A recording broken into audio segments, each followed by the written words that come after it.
Camera modes are like your gears in a car. You wouldn't know how to drive if you didn't know how to shift gears, so let's look at what each different mode does and how we can use it.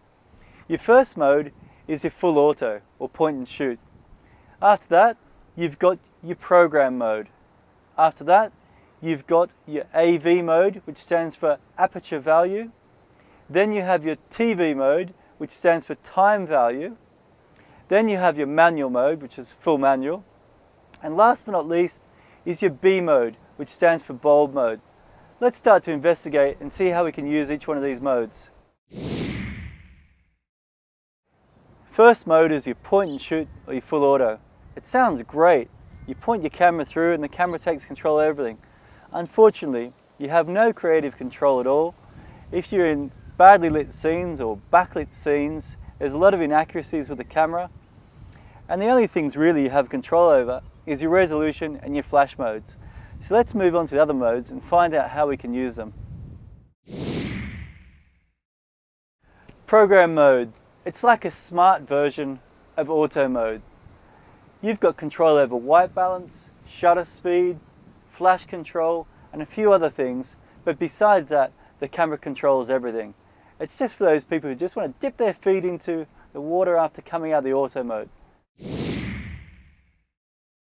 The next mode we have is your AV mode.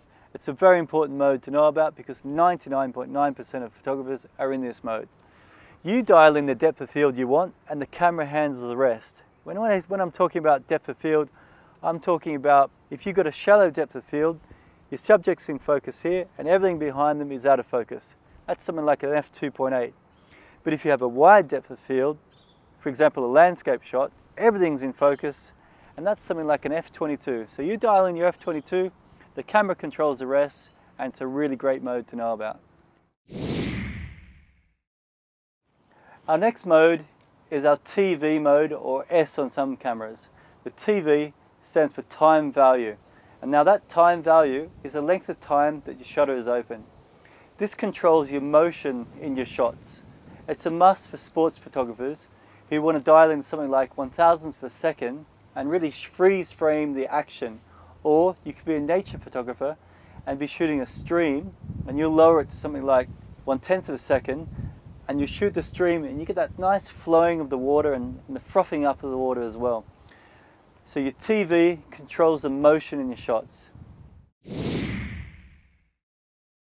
Manual mode. Manual mode is the most creative mode the camera has. You pretty much control everything in the camera.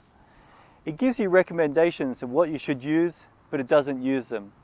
You really need to know about shutter speed, aperture, and ISO before you attempt to use this mode. And last but not least is our B mode, which stands for bulb.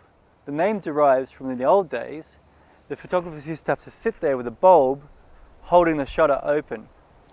We use our bulb mode for getting long exposure shots, for example, a nighttime shot, 3 or 4 minutes. So there you have it, camera modes. The three that I really want you to start to concentrate on is your manual mode, your TV mode, and your AV mode. If you learn how to use these three modes, you can shoot any situation.